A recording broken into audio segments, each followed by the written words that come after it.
Hello everyone, स्वागत है आपका आज के इस एमसीक्यू सीरीज में और मैं हूं आपका कॉमर्स वाला भैया। हाँ जी, चलिए करते हैं आज की क्लास की शुरुआत, है ना। कैसे हैं जी आप सब? बढ़िया चल रही है एमसीक्यू सीरीज आपकी अच्छी से, और एग्जाम की प्रिपरेशन बहुत अच्छे तरीके से चल रही है ना? जी सर, बिल्कुल चल रही है। हम लोग और जबरदस्त तरीके से पढ़ाई कर रहे हैं, तो चलिए और आपकी स्टडी को मजबूत करते हैं और आ जाते हैं फिर क्या एमसीक्यू सीरीज पे। चलिए करते हैं एमसीक्यू सीरीज। करना क्या है, बेसिकली आपको पता है कि यहाँ लगभग इस टेलीग्राम चैनल पर 200 बच्चे हैं जो है रेवेन्यू इंस्पेक्टर वगैरह की तैयारी कर रहे हैं कॉमर्स से रिलेटेड सारी चीज के लिए। तो आप भी नोट्स के लिए ये जो है टेलीग्राम चैनल ज्वाइन कर सकते हैं, कॉमर्स वाला भैया बाय NWB, ये सर्च करिएगा, टेलीग्राम चैनल ज्वाइन कर लीजिएगा। ये नोट्स और ये पीडीएफ में वहीं डालता हूँ। इसके साथ साथ बस आपको करना क्या है, सारा चीज फ्री मिल रहा है तो बस आपको सब्सक्राइब कर देना है चैनल के साथ। आपको नोटिफिकेशन क्या करना है, ऑन कर लेना है, ताकि कॉमर्स से रिलेटेड कोई भी एग्जाम आए आपके पास तो यहाँ आपकी फ्री प्रिपरेशन हो सके। चलिए उसके बाद व्हाट्सएप पे आपको कोई क्वेरी हो तो कर सकते हैं। आज हम कर रहे हैं एमसीक्यू ऑन ऑर्गेनाइजेशनल थ्योरी। अब जो मोटिवेशन की थ्योरी है, आपकी लीडरशिप की थ्योरी है और परसेप्शन है, थोड़ा बहुत उसका क्वेश्चंस भी कर लेंगे, पॉलिटिक्स का क्वेश्चन, पावर का क्वेश्चन कुछ करेंगे, है ना। तो ये सारा मिला के थोड़ा बहुत क्वेश्चन करने वाले हैं। आज ज्यादा क्वेश्चन करेंगे, थोड़ा सा जैसे नॉर्मली 30 करते थे, आज 35 से 40 क्वेश्चन करेंगे, थोड़ा मजा आएगा, है ना। चलिए तो शुरुआत करते हैं क्वेश्चंस की। आपके स्क्रीन के ऊपर ये रहा पहला क्वेश्चन। क्या कह रहा है, according to Herzberg two factor theory, Herzberg की टू फैक्टर थ्योरी के हिसाब से which one of the following is not an a maintenance factor? क्या क्या मेंटेनेंस फैक्टर नहीं है? एफिलिएशन और एक्सेप्टेंस और स्टेटस, सिक्योरिटी और सेफ्टी, फिजियोलॉजिकल नीड्स। देखिए पहले मैं आपको बता दूं कि हर्जबर्ग की टू फैक्टर थ्योरी कहती क्या है। हर्जबर्ग की टू फैक्टर थ्योरी कहती है कि भैया किसी एक इंसान को काम करने के वक्त या तो जॉब में सेटिस्फैक्शन मिलता है या जॉब में डिससेटिस्फैक्शन मिलता है। तो जॉब सेटिस्फैक्शन और डिससेटिस्फैक्शन किसकी वजह से? मेंटेनेंस फैक्टर की वजह से और मोटिवेशन के फैक्टर की वजह से। तो अगर मेंटेनेंस फैक्टर लोगों को मिलेगा तो ठीक है, मतलब कोई दिक्कत नहीं होगी। अगर मेंटेनेंस फैक्टर लोगों को नहीं मिलेगा तो बहुत परेशानी हो जाएगी, वो डिप्रेस हो जाएंगे, जॉब से डिससेटिस्फाई हो जाएंगे। और बात रही मोटिवेशनल फैक्टर की, अगर वो मिल गया तब तो कोई बात नहीं, खुशी होगी, अच्छी लगेगी। नहीं भी मिला तो कोई दिक्कत नहीं है। मैं एग्जांपल देता हूं, जैसे अगर आप किसी नौकरी में काम कर रहे हैं तो अगर आपको सैलरी नहीं मिले, नौकरी कर रहे हैं और सैलरी ना मिले, काहे के लिए जॉब करेंगे, है ना। तो ये है मेंटेनेंस फैक्टर। लेकिन अगर आप किसी ऑफिस में जॉब कर रहे हैं, वहां सैलरी वैलरी ठीक ठाक से मिल रही है, आप कुछ ज्यादा काम किए तो इंसेंटिव मिलने में थोड़ा बहुत अगर 19-20 है तो आप बोलेंगे चलो यार ठीक है, मिला तो ठीक है, नहीं मिला तो कोई बात नहीं, सैलरी तो मिल रही है। तो याद रखिएगा, जो फैक्टर आप अपने पे इस थ्योरी के लिए आपको अपने को एम्प्लॉय समझिएगा कि जो फैक्टर आपको हार्म कर सकता है वो फैक्टर होगा मेंटेनेंस फैक्टर। और जो फैक्टर आपको हार्म नहीं कर सकता, उससे बहुत ज्यादा इंपैक्ट नहीं पड़ने वाला, वो फैक्टर हो जाएगा क्या, आपका हाइजीन, सॉरी मोटिवेशनल फैक्टर। ठीक है, तो मोटिवेशनल फैक्टर में बहुत ज्यादा फर्क नहीं पड़ने वाला, हाइजीन फैक्टर में बहुत ज्यादा फर्क पड़ेगा। तो देखिए यहां बोला कि मेंटेनेंस फैक्टर नहीं है, तो मेंटेनेंस फैक्टर क्या नहीं होगा सर? ऐसा है, नीड, बेसिक नीड चाहिए, फिजिकल ये तो चाहिए बिल्कुल, ये है, सेफ्टी भी चाहिए, ये भी है, एक्सेप्टेंस और एफिलिएशन भी चाहिए कि भाई काम करेंगे कि नहीं, ये भी है। लेकिन स्टेटस या रिकॉग्निशन जो है वो जरूरी नहीं है, वो मिले तो भी ठीक है, नहीं मिले तो कोई बात नहीं, चल सकता है। ये देखिए यही बात यहाँ पे दे रखा है और ये आपको एक बार देख लेना है, इसको देख लीजिएगा। अचीवमेंट, रिकॉग्निशन, रिस्पॉन्सिबिलिटी, ये सारा क्या है, मोटिवेशनल फैक्टर है। और ये क्या है, हाइजीन फैक्टर है। तो हाइजीन फैक्टर आपका क्या जरूरी, बहुत जरूरी है, और मोटिवेशनल फैक्टर जरूरी नहीं है, उससे लोग कर सकते हैं। चलिए ऑप्शन नंबर 2 हो गया इसका आंसर, स्टीम और स्टेटस। चलिए कोई आप चलते हैं फिडलर कंटीजेंसी मॉडल। क्या कह रहा है, according to the Fiedler contingency model of leadership, favourable of situation depend on the which of the combination of the following. देखिए जब भी फेडरल कंटीजेंसी मॉडल की बात आती है तो एक बात याद रखिएगा, टीआरपी, टीआरपी बोले तो टास्क, आर बोले तो रिलेशन, रिलेशन किसका, लीडर और मेंबर का, और पी बोले तो पावर। तो टास्क, रिलेशन और पावर, टीआरपी याद रखिएगा कि मेरे टीवी की टीआरपी बहुत अच्छी आती है मेरे शो की, वो ऐसे। तो आइए इसमें देखते हैं कि टीआरपी कहाँ है। लीडर मेंबर रिलेशनशिप, लीडर का पोजीशन पावर, और लीडर का डिग्री ऑफ टास्क स्ट्रक्चर, यानी कि ए, सी और डी। आंसर हो गया क्या, ए, सी और डी। ऐसे ही क्वेश्चन बनते हैं। चलिए कुछ आइए देखिए, मैं आपको इसको थोड़ा समझा देता हूं। देखिएगा क्या बोल रहा है, देखिए तीन चीजों की कैटेगरी की बात कर रहा है, leader member relation, task structure और लीडर पोजीशन या पावर। तो इसीलिए हमने इसको दिया टी, आर बोले तो रिलेशन और पी बोले तो पावर या पोजीशन, तो टीआरपी इसीलिए बोला। अब एक चीज और सवाल पूछा जा सकता है कि जब मेरा परफॉर्मेंस अच्छा होगा, किसी भी एम्प्लॉय का परफॉर्मेंस अच्छा होगा, तो उसको हम बोलेंगे टास्क ओरिएंटेड पर्सन। और अगर किसी भी क्या बोलते हैं पर्सन का परफॉर्मेंस खराब होगा यानी पुअर परफॉर्मेंस होगा, तो उसको हम बोलेंगे रिलेशनशिप ओरिएंटेड लीडर, ये रिलेशनशिप ओरिएंटेड पर्सन। ठीक है, जब अच्छा तो टास्क ओरिएंटेड, जब खराब तो रिलेशनशिप, और जब लो एलपीसी, लो एलपीसी तो टास्क ओरिएंटेड। लो एलपीसी का मतलब होता है लिस्ट प्रिफर्ड कोवर्कर, जब उसको कम दिया जाता है, और इसको बोलता है हाई एलपीसी, जब हाई एलपीसी रहेगा तो रिलेशनशिप ओरिएंटेड। बात समझ में आई है? ये करना बेसिक इतना याद रखना। एक तो ये हो गया, एक दूसरा इससे पूछा जा सकता है, इसलिए मैंने इसको बता दिया। चलिए क्वेश्चन बात करते हैं, क्या कह रहा है?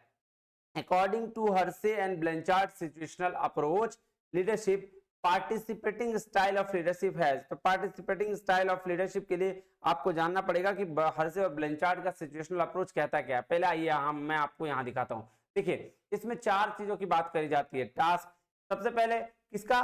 टास्क और रिलेशनशिप की बात यहां भी होती है। टास्क और रिलेशनशिप में हम ये देखते हैं कि चार ऑप्शंस हैं, हम इन्होंने चार ऑप्शंस बना दिया है किस चीज के लिए? लीडरशिप के लिए। ये टेलिंग, सेलिंग, पार्टिसिपेटिंग और डिलीगेटिंग। और उसमें से उन्होंने बोला कि इसमें टास्क जो होगा वो हाई होगा और लो लेवल पे क्या होगा? रिलेशनशिप। तो high task low relationship, high task low relationship, इसको टेलिंग बोलते हैं। इसी तरह से हाई टास्क और हाई रिलेशनशिप सेलिंग बोलते हैं। इसी तरह से हाई ये रिलेशन और लो टास्क इसको बोलते हैं पार्टिसिपेटिंग, और ये जो है लो और लो रिलेशन लो टास्क इसको बोलते हैं डिलीगेटिंग। अब देखिए ये पूछ क्या रहा है, यहाँ ध्यान देखिए तो क्या बोल रहा है कि पार्टिसिपेटिंग स्टाइल किसको बोलते हैं? तो टेलिंग, सेलिंग, पार्टिसिपेटिंग, तब डिलीगेटिंग।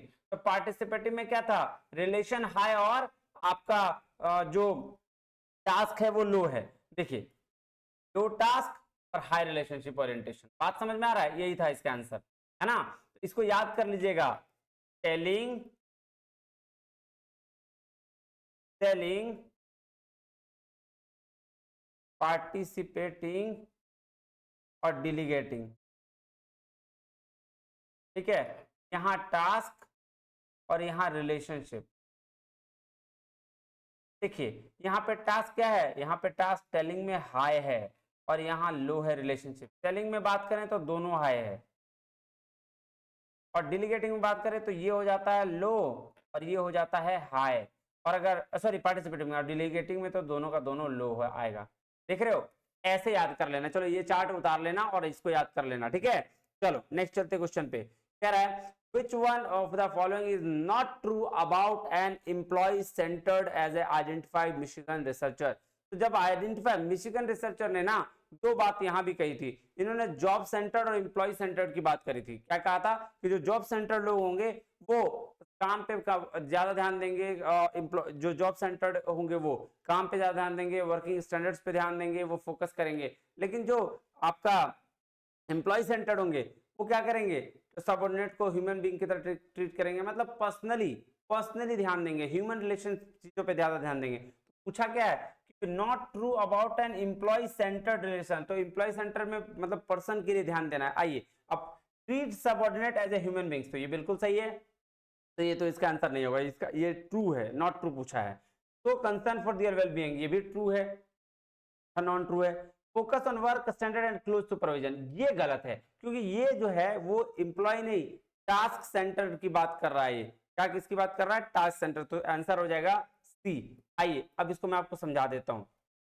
देखिए मिशिगन स्टडी में रिसर्च हुआ, यूनिवर्सिटी लिंकर्ट ने रिसर्च किया और इन्होंने देखा मैनेजर्स और फॉलोअर्स की बात, यानी कि लीडर और सबऑर्डिनेट्स की बात की इन्होंने किया।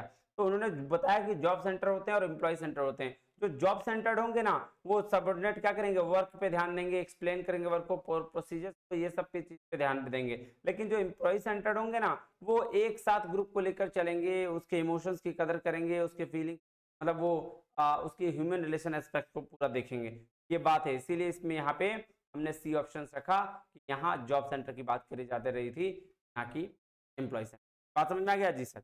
चलिए क्वेश्चन नंबर 5 पे चलते हैं। Correct, consider the following leadership style, select 4 style of leadership explained by Hersey and Blanchard. अब देखो हर्से एंड ब्लैंचार्ड अभी हमने पढ़ाया था, क्या पढ़ाया था कि उसमें होता है 4 चीजें, टेलिंग, सेलिंग, पार्टिसिपेटिंग और डिलीगेटिंग, यानी कि 1, 3, 5 और 6 किसमें है? 1, 3, 5 और 6, यानी कि आंसर हो गया थर्ड सी, है ना। इन हिंदी में नहीं पढ़ा रहा, आप देख लीजिएगा। निम्नलिखित नेतृत्व शैलियों पर विचार करें, हर्षी और ब्लैंचर्ड द्वारा समझाई गई नेतृत्व की 4 शैलियों का चयन करें। ये था बताना, बेचना, भाग लेना और एक प्रतिनिधि, ठीक है, ये था। चलिए, इन द मैनेजरियल ग्रिड, क्या बोल रहा है? Managerial grid developed by black and mountain, ठीक है, ब्लैक एंड माउंटेन ने डेवलप किया। A manager who has high consideration for production but little concern for people. आइए पहले इसको समझते हैं क्या बोल रहा है, इस बात को ध्यान से समझिएगा। देखिए, ब्लैक एंड माउंटेन ने ना इसको बांट दिया है किसके लिए?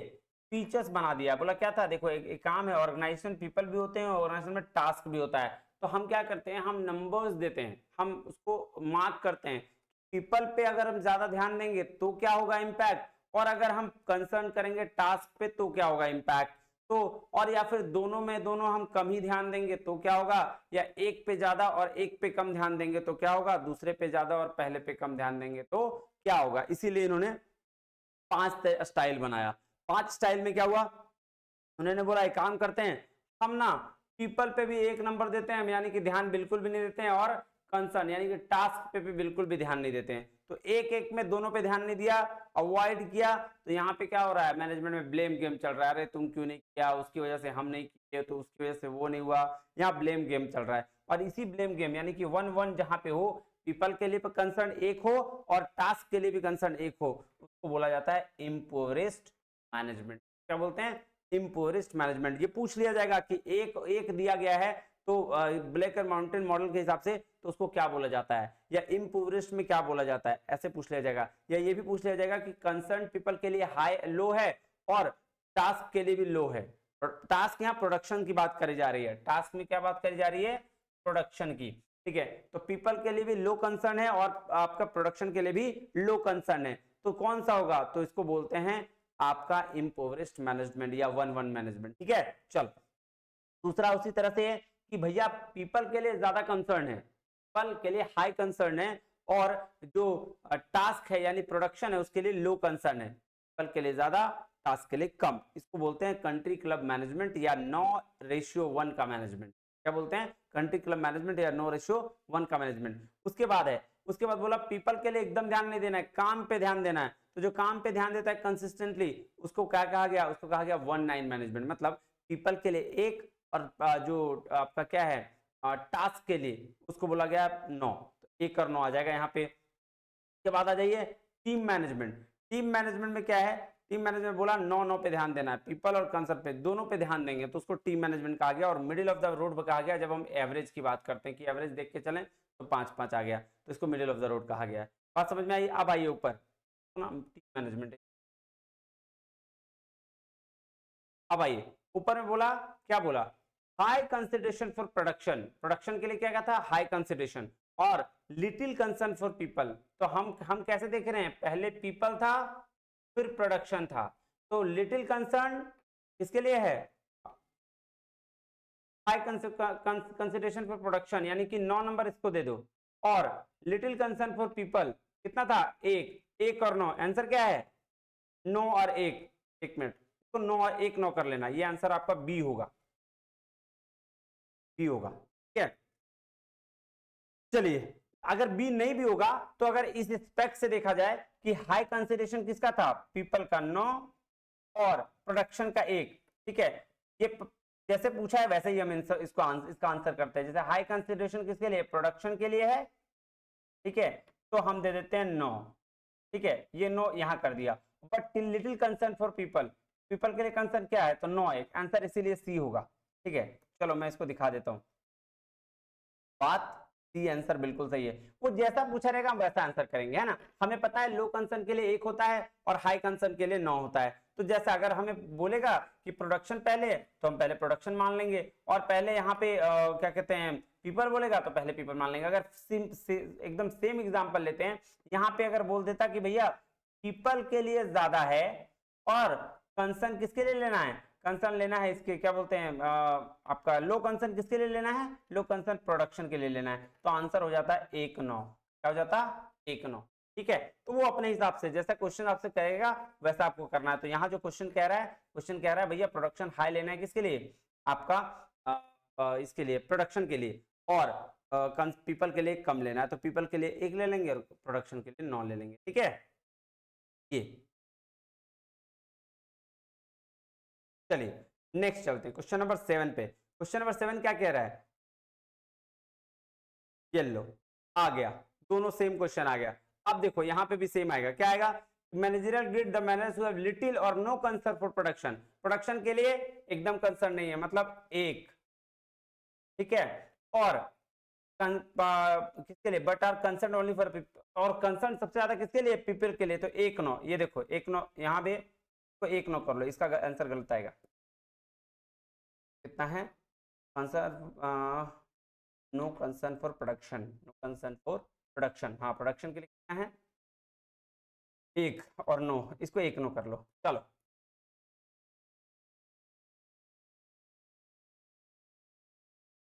मिनट रुकना, 1 मिनट रुकना, ठीक है, थोड़ा सा इसको देखने दो,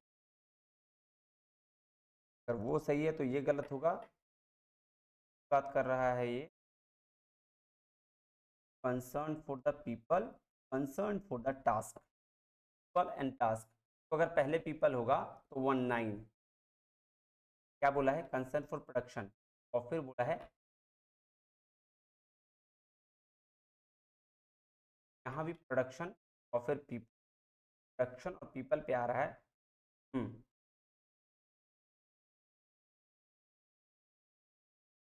प्रोडक्शन, ठीक है वही रखो, ठीक है ये आंसर सही है। चलिए अब चलते हैं क्वेश्चन नंबर 8 पे, आइए क्वेश्चन नंबर 8 क्या कह रहा है, कह रहा है a leader who identify what subordinate need to do achieve objectives, clarify organizational roles and task, set up an organizational structure, ठीक है, तो बोल रहा भाई साहब एक नेता जो पहचानता है कि उद्देश्यों को प्राप्त करने के लिए अधीनस्थों को क्या करने की आवश्यकता है, स्पष्ट करता है कि संगठनात्मक भूमिकाएं और कार्य एक कहाँ है यार, एक संगठन रचना स्थापित करना, प्रदर्शन को पुरस्कृत करना और अपने अनुयायियों को सामाजिक अवस्थाओं को पूरा करना, इसको क्या कहते हैं, कौन बताएगा, क्या कहते हैं इसको, सर इसको कहते हैं ट्रांजैक्शनल लीडर। क्यों ट्रांजैक्शन कहते हैं, क्योंकि यहाँ पे आप ऑब्जेक्टिव्स को भी दे रहा है और उसके साथ रिवार्ड भी, मतलब एक हाथ से दो एक हाथ से लो वाला कॉन्सेप्ट है। तो ट्रांजैक्शन में क्या होता है, एक हाथ से देते हैं दूसरा हाथ से सामान लेते हैं, इसीलिए इसको ट्रांजैक्शनल लीडर कहा जाता है। चलिए अब चले नेक्स्ट में, कह रहा है which of the following is not an assumption theory of x। अब देखो थ्योरी x क्या बताती है, थ्योरी x सारे नेगेटिव एस्पेक्ट्स को बताती है, सारा नेगेटिव एस्पेक्ट्स क्या है, आइए चलते हैं देखते हैं, कह रहा है कौन सा थ्योरी एक्स नहीं है, तो इसमें यानी कि नहीं है तो सारा नेगेटिव एस्पेक्ट्स बताता है, तो हमको एक पॉजिटिव खोज लेंगे तो काम बन जाएगा मेरा, नॉट बोला है इसलिए, जी सर, कह रहा है N average human being has an inherent dislike work, and ये तो भाई एक्स थ्योरी है तो ये तो नहीं होगा, क्योंकि नॉट एन अजम्पशन बोला है ना, अजम्पशन नहीं है, ये तो अजम्पशन बिल्कुल है, तो ये तो गलत हो जाएगा इसके लिए। An average human being prefers to be directed, seeks and avoid responsibility, ये भी है तो ये भी गलत हो जाएगा। कह रहा है N average human being learns under proper conditions, नहीं सर ये तो वाई थ्योरी है, वाई थ्योरी पॉजिटिव की बात करता है, तो ये इसका आंसर यही हो जाएगा। पूछा है कौन सा अजम्पशन नहीं है, तो यही इसका अजम्पशन नहीं है, आंसर सी हो जाएगा। चलिए क्वेश्चन नंबर 10 में चलते हैं, who is known for the trade theory of leadership, कौन जो है ट्रेड थ्योरी के लिए जाना जाता है, तो इसके लिए थॉमस कार्लेल हैं, ठीक है। आइए according to the behavioural theory of leadership which of the following is a leadership style, कौन सा जो है लीडरशिप स्टाइल है, ठीक है बोलिए, तो इसको बोलते हैं autocratic leadership, autocratic leadership style. चलिए कह रहा है which leadership theory suggests that leaders can adapt their style based on situation and maturity on their followers, इसको क्या बोलेंगे सर, इसको बोलेंगे सिचुएशनल, है ना, क्योंकि सिचुएशन के हिसाब से अगर डील कर रहा है तो सिचुएशनल थ्योरी कहा जाएगा। चलिए के बाद question number 13, who propose the great man theory of leadership, भाई साहब ग्रेट मैन थ्योरी किसने दिया है बताएंगे कोई, को भी थॉमस कार्लेल ने ही दिया है। चलिए आइए, transformational leadership is characterised by, क्या है, focus on reward and punishment, बिल्कुल भी नहीं, रिवॉर्ड पनिशमेंट ट्रांजैक्शनल वाले करते हैं, ये तो गलत हो गया। Inspiring and motivating followers to achieve their full potential. ये बिल्कुल सही है, क्योंकि जो ट्रांसफॉर्मेशनल लीडर होते हैं वो इंस्पायरिंग होते हैं, उनसे देख के लोग खुद सीखते हैं, उनसे मोटिवेट होते हैं। तो आंसर इज बी। कह रहा है according to the contingency theory, है ना, कंटीजेंसी थ्योरी के अनुसार the effectiveness of a leader is contingent upon, क्या है देखिएगा, कंटीजेंसी थ्योरी क्या कहती है कि भैया जो सिचुएशन है उसके हिसाब से करिए और उसके हिसाब से फॉलोअर्स करते हैं। तो आइए इसका आंसर होगा कैरेक्टरिस्टिक्स ऑफ दियर फॉलोअर्स, उसके फॉलोअर्स के अनुसार से प्रभावशीलता डिपेंड करती है ना। एक नेता की प्रभावशीलता के अनुयायियों, जैसे फॉर एग्जाम्पल यार मैं आपको बताता हूँ, मान लो एक नेता है, ठीक है, और उसके फॉलोअर्स हैं, अगर उसका फॉलोअर्स बहुत गंदा कर रहा है, हुल्लड़बाजी कर रहा है, तो लोग क्या बोलते हैं, बोलता है यार देखो इसका चमचा लोग ऐसा है तो नेता कैसा होगा, नेता भी तो वैसे नहीं होगा। बात समझ रहे हो? तो उसके कैरेक्टरिस्टिक्स, उसके फॉलोअर्स के कैरेक्टरिस्टिक्स पर उसके नेता को जज किया जाता है, इसीलिए इसको बोलते हैं क्या, कंटीजेंसी थ्योरी। चलिए क्या, हाँ क्वेश्चन नंबर 16 में कह रहा है according to contingency theory which leadership style is most effective in highly favourable situation. देखो अभी थोड़ी देर पहले बताया था कि ये क्वेश्चन आएगा और आ गया। क्या है, फेडलर का कंटीजेंसी मॉडल है, बोला कि सबसे ज्यादा हाईली फेवरेबल सिचुएशन कहाँ होता है, तो बताया था ना कि सबसे ज्यादा परफॉर्मेंस जो है टास्क ओरिएंटेड में होता है और सबसे कम परफॉर्मेंस भाई साहब रिलेशनशिप ओरिएंटेशन में होता है। ठीक है, ये देख लो, टास्क ओरिएंटेशन गुड है ना। चलिए अब करते हैं the path goal theory suggest that, path goal theory क्या सजेस्ट करता है, नाम ही है पाथ गोल थ्योरी, मतलब पाथ दिखाने का काम करता है। तो कहता है मिनिमाइज देयर इंटरेक्शन, नहीं, clarify the path to achieve goals and provide appropriate rewards. तो ये इसका आंसर बिल्कुल सही होगा। ठीक है, चलिए क्वेश्चन नंबर 18 में आइए, क्या कह रहा है, कह रहा है what is the Likert system of primarily focused on, Likert system primarily किस पर फोकस है, आइएगा प्राइमरी फोकस जो लिकर्ट सिस्टम है वो है बेसिकली, के लिए पढ़ना पड़ेगा। आइए मैं आपको पहले पढ़ाता हूँ। लिकर्ट सिस्टम 4 सिस्टम में है, 1 2 3 4, इसमें है आपका एक्सप्लोरेटिव, बेनेवोलेंट, कंसल्टेटिव और पार्टिसिपेटिव। अब देखो इसमें कौन सा है, ऑटोक्रेटिक नहीं होता है, ट्रांसफॉर्मेशनल नहीं होता है, लेजर फेयर ऑटोक्रेटिक डेमोक्रेटिक का पार्ट है, तो भाई साहब ये क्या होगा, पार्टिसिपेटिंग। अब इसको समझो ध्यान से फिर, क्योंकि इससे नीचे और क्वेश्चन इस पे आने वाले हैं। जो इसमें 4 सिस्टम बनाया है ना, 1 2 3 और 4, ये चारों सिस्टम अलग अलग तरीके की बात करता है। इन्होंने बोला जब एक्सप्लोरेटिव रहेगा ना, जो एक्सप्लोरेटिव रहेगा उसमें उसको बिल्कुल भी ट्रस्ट नहीं होगा अपने सबऑर्डिनेट पर। इन्होंने बात करा है लीडर और सबऑर्डिनेट की, यानी कि मैनेजर और वर्कर्स के बीच में। तो एक मैनेजर को उसके वर्कर के साथ बिल्कुल भी ट्रस्ट नहीं होगा जो एक्सप्लोरेटिव रहेगा। ठीक है, ये बात करता है। बेनेवोलेंट वो बात करता है कि जो वर्कर्स है ना, ठीक है, वो और मैनेजर, तो मैनेजर को यानी लीडर को अपने सबऑर्डिनेट पे थोड़ा बहुत ट्रस्ट रहेगा, लेकिन बहुत ज्यादा काम करने के लिए उसको नहीं देगा। कंसल्टेटिव में लीडर को ट्रस्ट रहता है और कॉन्फिडेंस भी रहता है, बट डिसीजन मेकिंग पावर अभी भी खुद रखता है कौन, मैनेजर या लीडर। यहां देखो ऑर्गेनाइजेशन में मैनेजर को ही लीडर माना गया है और वर्कर्स को ही सबऑर्डिनेट माना गया है, बात खत्म। उसके बाद है पार्टिसिपेटिव, यहाँ बेस्ट होता है, यहाँ पे पूरी तरीके से भरोसा होता है लीडर को या मैनेजर को अपने सबऑर्डिनेट या वर्कर्स पे, और पूरे तरीके से ये डिसीजन मेकिंग भी दे देता है। ठीक है, और डिसीजन मेकिंग देने के बाद उसको बातें करके समझाता है कि भाई ऐसे ऐसे काम करना है, ये करना है। तो ये 4 स्टेप है।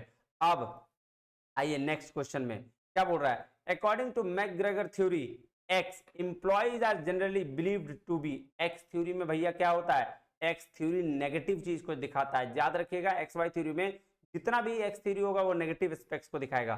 तो क्या सेल्फ मोटिवेटेड एंड रिस्पॉन्सिबल, नहीं सर ये वाई थ्योरी है, लेजी एंड अनमोटिवेटेड, हाँ बिल्कुल यही बात है, एक्स थ्योरी का लेजी और अनमोटिवेटेड है। क्रिएटिव बात वाई थ्योरी में होती है, इंट्रिंसिक अंदर से मोटिवेशन ये वाई थ्योरी में आता है। एक्स थ्योरी क्या है, ये है सर लेजीनेस और अनमोटिवेटेड। थ्योरी वाई आज देखिए आ गया, थ्योरी वाई एज्यूम, क्या क्या एज्यूम करता है, कहता है require strict supervision and control, prefer routine and monotonous task, have a natural aversion of work, are capable of self direction and self motivation। ठीक है, ये जो है ना, ये तीनों है जो आपका थ्योरी किसका है, वो थ्योरी है इसका क्या कहते हैं एक्स थ्योरी का। लेकिन ये जो कैपेबल है ना कि आत्मनिर्देशन खुद से और आत्म प्रेरणा में सक्षम है, ये वाई थ्योरी अपने सेल्फ डिपेंडेंसी को बताता है। हम खुद पे डिपेंडेंट रहेंगे, खुद का काम खुद करेंगे, खुद अच्छे तरीके से चलेंगे। ठीक है जी, बात समझ में आ गई जी सर। चलिए क्वेश्चन नंबर 21 पे चलते हैं। क्या बोल रहा है, which of the following best describe the relationship between theory x and theory y? theory और x और theory y का रिलेशनशिप कौन बताता है? देखिए थ्योरी ऑफ x और y दोनों जस्ट अपोजिट है, x नेगेटिव और y पॉजिटिव एस्पेक्ट्स को बताता है। आइए देखते हैं। कह रहा है they are two separate theories with no common elements. Common तो नहीं है बिल्कुल, ये भी सही है, लेकिन बेस्ट डिस्क्राइब पूछा है, इसमें से भी बेस्ट क्या है? कह रहा है theory x and y represent two ends of A spectrum of management belief. ये सबसे अच्छा है। अभी देखते हैं तीसरा क्या बोल रहा है, theory y is updated version of theory x। ऐसा नहीं है, ऐसा बिल्कुल भी नहीं है। Theory x and y are interchangeable, ये भी इंटरचेंजेबल भी नहीं है। तो ये और ये दोनों एक जैसा लग रहा है, लेकिन इसमें से सबसे बेस्ट कौन है? बी है, क्योंकि ये स्पेक्ट्रम ऑफ मैनेजमेंट बिलीफ है जो दोनों अपने अपने एंड पे अलग है। ठीक है, तो ऑप्शन क्या हो जाएगा? बी हो जाएगा। चलिए, ERG theory was proposed by the renowned psychologist Alderfer, है ना, क्लेटन अल्डफर। अल्डफर अर्ज, ये है ना एक्चुअली चोर हैं। क्यों? क्योंकि इन्होंने मास्लो के नीड हायरार्की थ्योरी से इसको बताया है। इसका फुल फॉर्म होता है क्या? ए एग्जिस्टेंस, रिलेटेडनेस और ग्रोथ, इसीलिए इसको नाम दिया गया ERG। और एग्जिस्टेंस जो मास्लो को पहला और दूसरा थ्योरी है उससे लिया गया है, और रिलेटेडनेस जो है वो तीसरा और 4.5 और 4.5 और ये फिर 5, ये थ्योरी। ठीक है, ऐसा आया है ये चोरी करके। ठीक है, तो इसके लिए इसको क्लेटन एल्डफर ने दिया है। आओ मैच दी फॉलोइंग, मैच करते हैं। देखो थ्योरी कौन दिया है और उसका मोटिवेशन का थ्योरी क्या है वो दिया गया है। देखिए डॉक्टर विलियम ऑची, है ना, विलियम ऑची ने थ्योरी जेड दिया था, ये देखो ये वाला। Doctor Douglas McGregor X theory, Frederick Herzberg hygiene theory, Maslow need hierarchy theory. A का जेड, बी का 1, मतलब ए का जेड नहीं, ए का थर्ड, बी का 1, ए का थर्ड और बी का 1 थर्ड नंबर। आइए देखिए क्या कह रहा है, ध्यान से समझिएगा। कह रहा है rearrange the Maslow need hierarchy theory. Maslow need hierarchy theory है, सबसे पहले कौन सा नीड आता है, उसके बाद कौन सा, उसके बाद कौन सा, उसके बाद तो सबसे पहले आता है फिजियोलॉजिकल नीड्स, है ना, उसके बाद आता है सेफ्टी नीड्स, उसके बाद आता है सोशल नीड्स, उसके बाद आता है सेल्फ स्टीम नीड्स, और तब सेल्फ एक्सप्रेशन। तो सबसे पहले बी, क्या ये एक ही में तो है यार बी, क्या चलिए what does ERG stand for? ERG theory अभी बताया यार, एग्जिस्टेंस, रिलेटेडनेस और ग्रोथ। चलो क्वेश्चन नंबर 27 कह रहा है perception in organisational behaviour is the process by which individual. अब परसेप्शन का क्या मतलब होता है? धारणा बना लेना। अब धारणा तो अपने अपने हिसाब से बन जाती है ना, कुछ भी बना ले सकते हो। बहुत लोग कहते हैं कि भैया लड़कियां स्कूटी अच्छे से नहीं चला सकती, लोग कहते हैं कि भैया वो लोग जो है वो इस टाइम जो लड़का का होता है ये कर सकता है। बहुत सारे अपनी अपनी धारणाएं, मतलब इतनी धारणाएं अनंत बनी हुई है ना, तो वो धारणा है। तो भाई कह रहा है कि ऑर्गेनाइजेशनल बिहेवियर में जहां इंडिविजुअल संगठनात्मक व्यवहार में धारणा वह प्रक्रिया है जिसके द्वारा व्यक्ति क्या करता है? प्रोसेस करता है इंफॉर्मेशन को अपने सेंस के हिसाब से, मतलब अपने दिमाग के हिसाब से इंफॉर्मेशन को लेता है और समझ लेता है इसमें ये हुआ था। एक लड़का एक लड़की जा रहा है तो हो सकता है क्या दोस्त और दोस्ती जा रहा है, हो सकता है भाई बहन भी जा रहा हो, नालायक हैं। तो क्या होगा? प्रोसेस करता है इंफॉर्मेशन को अपने सेंसेस से। चलिए क्वेश्चन नंबर 28 क्या कह रहा है? Which of the following factors can influence individual perception? भाई साहब आपकी अपनी सोच, आपकी अपनी धारणा को कौन बदल सकता है? जैसे अगर कुछ चीजें मैंने नोटिस करी, ठीक है, वो नोटिस की हुई चीजें अगर मेरे साथ घट गई तो मेरी धारणा चेंज होगी ना। जैसे मैं सोच रहा कि लड़कियां स्कूटी नहीं चला सकती और मेरी बीवी आ गई और बहुत अच्छी चलाती है, बहुत अच्छा ड्राइविंग करती है, धारणा चेंज हो गई। तो वो कैसे हुआ? पर्सनल एक्सपीरियंस है जी। तो इसीलिए ऑर्गेनाइजेशन में कोई भी जो परसेप्शन है उसकी धारणा जो है वो बदलता कैसे? खुद के एक्सपीरियंस से, यानी कि पर्सनल बैकग्राउंड और एक्सपीरियंस से। ठीक है, चलो अब आ जाओ। क्या रहा है? When individuals categorize or label people based on their characteristic, they are engaging in, क्या बोल रहा है कि जब व्यक्ति लोगों को उसकी विशेषताओं के आधार पर वर्गीकृत या लेबल करते हैं तो वे इसमें संलग्न होते हैं। इसको बोलते हैं स्टीरियोटाइपिंग। क्या बोलते हैं? स्टीरियोटाइपिंग। अब स्टीरियोटाइपिंग का क्या मतलब होता है ये ध्यान समझिएगा। जब आप किसी पर्टिकुलर कम्युनिटी को, ग्रुप को जज करते हो, चाहे वो इंडिविजुअल हो या बहुत ग्रुप में हो, डजेंट मैटर, लेकिन आप उसको, जैसे मैंने कहा पंजाबी जो होते हैं वो पगड़ी पहनते हैं, अब इसका मतलब जहां भी तुम किसी भी आदमी को पगड़ी पहने हुए देखोगे तुम बोलोगे पंजाबी है। केरला वाला है तो इंग्लिश आती होगी, ज्यादा अच्छा आता होगा। तो मैंने क्या किया, पूरे ग्रुप को उठाया और उसके बाद जजिंग किया। तो ग्रुप के हिसाब से जजमेंट करना, चाहे वो सिंगल हो, बहुत सारे लोगों कोई भी हो, उसको बोलते हैं स्टीरियोटाइप, अजम्पशन बना लेना अपनी। ठीक है, चलिए देखो, judging people on the basis of ornaments. Hello effect, hello effect क्या होता है? देखिए दो इफेक्ट होते हैं, एक होता है हालो इफेक्ट, एक होता है हॉर्न इफेक्ट। हालो इफेक्ट जो होता है वो सिंगल ट्रेट क्या बोलते हैं इसको, इफेक्ट है। मतलब हालो इफेक्ट में पॉजिटिव और नेगेटिव दोनों चीजें देखी जाती है एक ही बार देख के। मान लो किसी लड़का को तुमने फर्स्ट टाइम सिगरेट देख लिया, बोल दिया भाई साहब ये लड़का बहुत खराब होगा, बिगड़ा है। ठीक है, किसी लड़की को तुमने थोड़ा कहीं फिरते देख लिया, बोल दिया अरे यार ये तो बहुत गलती बदमाश लड़की होगी, ये अपने हिसाब से जज किया। पॉजिटिव भी और नेगेटिव। अब पॉजिटिव बोल दिया, एक बार किसी को देखा कि किसी को अच्छा बोलते हो, तो आपने क्या सुन लिया, सोच लिया यार ये तो जबरदस्त पढ़ने में हो। ठीक है, तो वो क्या होता है, हालो इफेक्ट्स बोलते हैं। पॉजिटिव या नेगेटिव एक बार में देख के जज कर लेना, सिंगल ट्रेट बोलते हैं ना। और जो हॉर्न इफेक्ट होता है उसमें सिर्फ आप नेगेटिव एस्पेक्ट्स को जज करते हो। तो याद रखना, हालो पॉजिटिव नेगेटिव दोनों होता है, और हॉर्न जो है वो सिर्फ नेगेटिव होता है। इसका आंसर क्या होगा, टेंडेंसी टू जज others based on a single trait और कैरेक्टरिस्टिक होगा इसका आंसर। किसी एक गुण या विशेषता के आधार पर दूसरों को आंकने की प्रवृत्ति। कोई भी एक गुण उसको उसमें दिख गया या कोई निर्गुण दिख गया तो उसके आधार पर क्या है, आप उसको जज कर लेते हो। चलिए क्वेश्चन नंबर 31, कह रहा which one of the following best define the organizational power. कौन सा ऑर्गेनाइजेशनल पावर को डिफाइन कर रहा है? Ability to influence others to achieve a goal, ये पहला वाला है। तो ये देख लो कि किसी लक्ष्य को प्राप्त करने के लिए दूसरों को प्रभावित करने की क्षमता ही क्या कहलाती है, ऑर्गेनाइजेशनल पावर। सिंपल है। द फॉर्मल अथॉरिटी ग्रांटेड, नहीं बिल्कुल नहीं। अथॉरिटी नहीं। पर्सनल करिश्मा ऑफ, नहीं। साइज ऑफ द ऑर्गेनाइजेशन, नहीं बिल्कुल नहीं। आंसर पहला ही होगा। अब आ जाइए क्वेश्चन नंबर 32, क्या कह रहा है, which type of power is based on individual knowledge skills और expertise। किस पे है, individual knowledge skills और expertise। ठीक है, ये पावर इसको बोलते हैं हम लोग एक्सपर्ट पावर, कि अगर मेरे पास नॉलेज है तभी मैं आपको पढ़ा रहा हूं तो मैं एक्सपर्ट कहला गया इस फील्ड का। फॉर एग्जाम्पल है, मान लेते हैं नहीं एक्सपर्ट, लेकिन मेरे को कुछ नहीं आती, लेकिन फिर भी जो इंसान किस 10 साल से काम कर रहा है वो इस फील्ड का एक्सपर्ट कहलाता है, उसको इंडिविजुअल को नॉलेज रहती है। उसी तरह से अब चार पावर दिए गए हैं। रेफरेंट पावर बोलते हैं जिसका लोग रेफरेंस देना चाहते हैं कि मैं उसकी तरह बनना चाहता हूँ, है ना।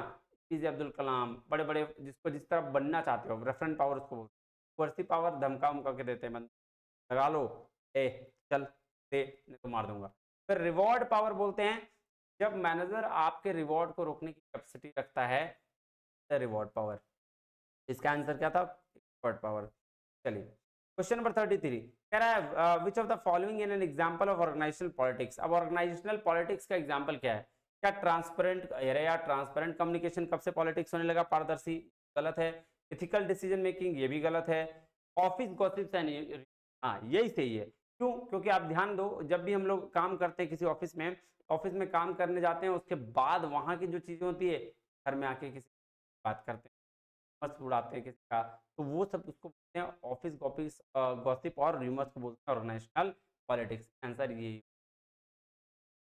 Question number 34, what is the term of a situation which in which employ groups within withhold their work और cooperation in an attempt to management करने के लिए क्या करते हैं, अपने वर्क को होल्ड करके रख लेते हैं। भैया उसको स्ट्राइक कहा जाता है, क्या कहा जाता है, स्ट्राइक कहा जाता है। ठीक है, हड़ताल, है ना। चलिए क्वेश्चन नंबर लास्ट होगा आई थिंक, हाँ। Which source of the power is most closely related to a person personality, behaviour और कम्युनिकेशन स्टाइल। तो बोलते हैं भैया रेफरेंट पावर, क्योंकि इंसान की जो पर्सनालिटी होती है, जो बिहेवियर होता है, कम्युनिकेशन स्टाइल होता है, बात करने का तरीका होता है, कि बढ़िया लोगों की पावर होती है ना। चलिए ये हो गया आपका आज का एमसीक्यू। एक बारी ना मैं फिर से आना चाहूंगा इसमें, ठीक है, इस क्वेश्चन में। मेरा देखो यार, गलत पढ़ाने से अच्छा है कि कुछ थोड़ा सा एक बार देख के और फिर से उसका जवाब दिया जाए। मैं इसमें आना चाहूंगा, हाँ इस, ध्यान दीजिएगा, ठीक है।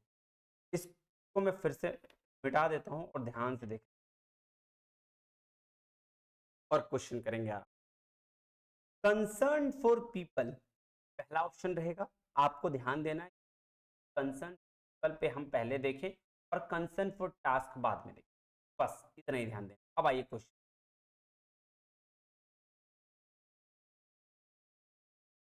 ब्लैक एंड माउंटेन मॉडल में क्या कहा है तो ध्यान से समझिएगा।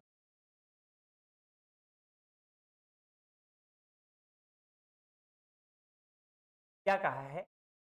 हाई कंसिडर प्रोडक्शन, क्या हो गया? High consider production.